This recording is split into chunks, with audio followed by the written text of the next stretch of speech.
चलिए बनाते हैं हंटर बीफ। आज की वीडियो शुरू होने से पहले मैं आपसे एक बात कहता चलूँ।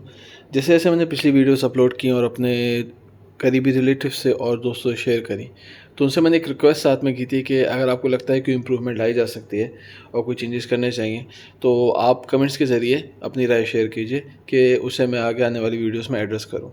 तो मेरे व्यूअर्स बड़े अच्छे हैं, उन्होंने कमेंट बॉक्स को ख़राब करने के बजाय या उसमें नेगेटिव कमेंट डालने के बजाय मुझे पर्सनल मैसेज पे व्हाट्सएप पे अपने कमेंट शेयर किए मुझसे।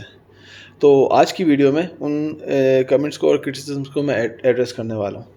तो चलिए शुरू करते हैं। तो इनमें सबसे पहला जो कमेंट ये था वो था क्वालिटी ऑफ कुकिंग इक्विपमेंट के ऊपर, कि मैं जो कुकिंग इक्विपमेंट यूज़ करता हूँ वो अच्छी क्वालिटी की नहीं, जिसमें एक था चॉपिंग बोर्ड, प्लास्टिक का यूज़ करता था। तो जैसे कि एक व्यूअर ने मुझे बोला कि प्लास्टिक की चॉपिंग बोर्ड यूज़ करने से उसके प्लास्टिक के पार्टिकल आपके खाने में जा सकते हैं, जो आपकी सेहत के लिए अच्छे होते हैं, प्लास्टिक कॉज कैंसर ब्ला ब्ला ब्ला ब्ला। तो मैंने कहा बेकार की बात है। तो उसको गुस्सा आया, तो सामने से मेरे उस व्यूअर ने मुझे एक वुडन चॉपिंग बोर्ड गिफ्ट कर दिया और मुझे थोड़ी शर्म आई, तो मैंने उसके पैसे वापसी कर दिए। तो ये चॉपिंग बोर्ड जो है ये मेरी वाइफ ने मुझे, बेगम ने मुझे गिफ्ट किया है। सो थैंक यू बेगम। और जो है इस पे अब चलते हैं रेसिपी की तरफ। ये रेसिपी जो है हंटर बीफ की, इसके लिए हम लेंगे पहले एक A1 kg बीफ और उसको हम फोक से अच्छे से टेंडराइज़ कर देंगे। उसको अच्छे से गोद के उसको टेंडराइज़ कर देंगे कि हमारे जितने भी स्पाइसेस की मैरिनेशन है वो इसके अंदर तक एब्जॉर्ब हो जाए और जो मीट है वो सॉफ्ट हो जाए। सेकेंडली मैंने इस्तेमाल किया इसमें ग्लास बाउल, क्योंकि पिछली वीडियोस में मैंने प्लास्टिक बाउल इस्तेमाल किया था, सेम प्लास्टिक कॉस्ट कैंसर ब्ला ब्ला ब्ला। सो ये मुझे लकी ड्रॉ में मिला था, जो पड़ा हुआ था मेरे पास, जो मेरी बेगम ने मुझे धोखे दिया है। थैंक यू मेरी बेगम, तुम मेरी बेगम हो तभी मैं बेगम हूँ। वाह क्या बात है, क्या शेर बन गया है। अच्छा जी, तो इसके इंग्रेडिएंट्स की तरफ हम जाते हैं। अच्छा, सेकंड जो कमेंट था जो इम्प्रूवमेंट के रिलेटेड था वो हमारे एहसन भाई का था। उन्होंने कहा कि भाई तुम रेसिपी तो शेयर करते हो लेकिन जो है ना इंग्रेडिएंट्स की क्वांटिटी शेयर नहीं करते, तो हम कैसे बनाएं। तो मैंने बोला इसमें वो भी डालता हूँ मैं। तो सबसे पहले हम लहसुन अदरक का पेस्ट लेंगे 2 टेबल स्पून। उसके बाद हम लेंगे दही 3 से 4 टेबल स्पून। ये 2 और ये 3 टेबल स्पून हो गए, सही है। फिर हम डालेंगे लेमन जूस, ये भी 3 से 4 टेबल स्पून है। 1 2, हाँ थोड़ी सी मैंने एक बीज भी डाली लेमन की। 3 4। अच्छा, मुझे थोड़ा खट्टा ज़्यादा पसंद है, थोड़ा सा और डाल देते हैं। ये हो गया 5 टेबल स्पून। ठीक है। उसके बाद हमारा लास्ट इंग्रेडिएंट जाएगा जो है कि है नमक, जो मैंने सिर्फ 2 टीस्पून डाला है, जो आप अपने जायके के हिसाब से डाल सकते हैं। मेरे जायके के हिसाब से 2 टीस्पून बेहतर था। अगर आप मेरे जायके के हिसाब से चलेंगे तो आपका हंटर बीफ अच्छा बनेगा, वरना हो सकता है ज़्यादा नमकीन हो जाए और आपका बीपी बढ़ जाए। तो 2 टीस्पून ही काफ़ी है।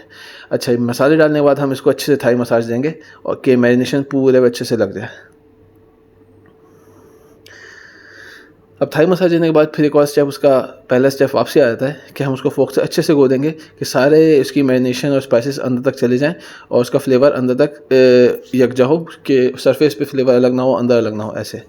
और इसके बाद हम इसे 3 से 7 दिन के लिए मैरिनेट करने के लिए रखेंगे और हर दिन निकाल के उसको फिर से फोक से गोदा करेंगे दोनों साइड से। जैसे ये सेकंड डे की वीडियो मैंने डाली है, उसको मैं फिर से निकाल के गोदा और उसको पलट के फिर बैक साइड से फिर से उस पर गुदाई की मैंने फोक से।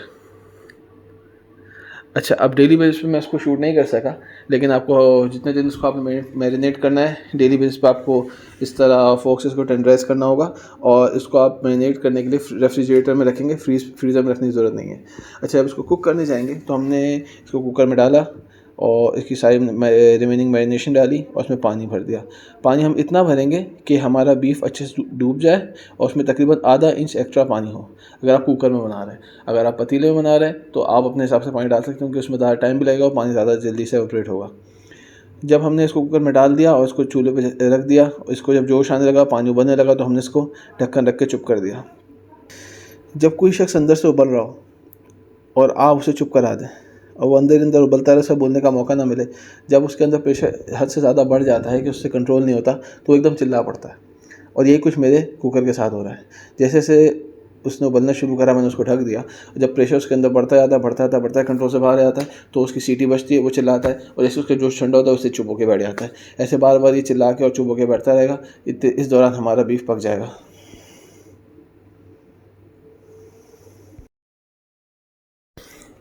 अच्छा, जहाँ तक कुकिंग टाइम की बात है, तो अगर कुकर में आप पका रहे हैं तो इसे 15 से 20 मिनट आप पकाएं, और अगर वैसे पतीले पका रहे हैं तो ये आपकी बीफ पे डिपेंड करता है कि उसको कितना टाइम लगता है गलने में।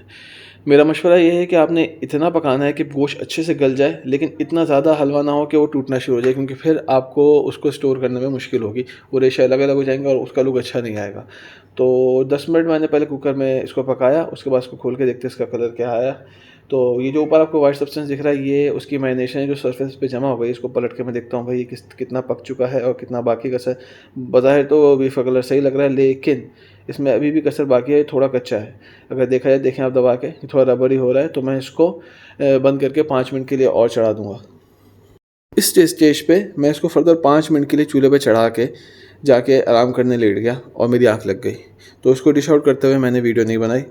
अगर आप इसको फॉइल में रैप करके अपने रेफ्रिजरेटर में स्टोर करते हैं तो 10 से 15 दिन तक ये आप इसको स्टोर कर सकते हैं, अगर आपका हंटर बीफ उससे पहले ख़त्म ना हो। और अगर हंटर बीफ आपके 10-15 दिन तक आपके घर में चल जाए, इसका मतलब आपने अच्छा नहीं बनाया, तभी लोगों ने खाया नहीं है। तो आप फिर मेरी रेसिपी फॉलो करके अच्छा वाला बनाइएगा। चलिए अब इसकी असेंबली की तरफ, टेस्ट टेस्ट की तरफ चलते हैं। हंटर बीफ को खाने के कई तरीके होते हैं। आप इसे रूखा भी खा सकते हैं और किसी चीज़ के साथ भी खा सकते हैं। मैं इसका सैंडविच बना के ब्रेड के साथ खाना प्रेफर करता हूँ। इसके लिए मैं इसके छोटे छोटे पतले पतले स्लाइसेस काट के इसके छोटे छोटे पीसेस कर लेता हूँ। आप देख सकते हैं कितने अच्छे से गला है कि ये ईज़िली टूट रहा है, लेकिन इतना ज़्यादा नहीं गला कि वो हाथ में टूटना शुरू हो जाए। तो इसके पतले पतले स्लाइसेस काट के छोटे छोटे पीस के, और ये हम लिया है वाइट ब्रेड, जिस पे हम लगाएंगे मक्खन। अच्छा, मक्खन मैं हमेशा इसी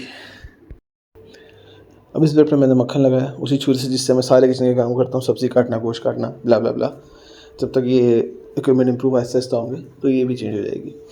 बाकी दोनों स्लाइस में मक्खन लगाने के बाद इस पर मैंने बीफ असेंबल किया और सॉल्ट एंड पेपर छिड़की। ये हमारे किचन इक्विपमेंट में एक और एडिशन थी मेरी बेगम की तरफ से। और पेपर और सॉल्ट छिड़कने के बाद सेकंड स्लाइस रख के हमने इसे एंजॉय किया।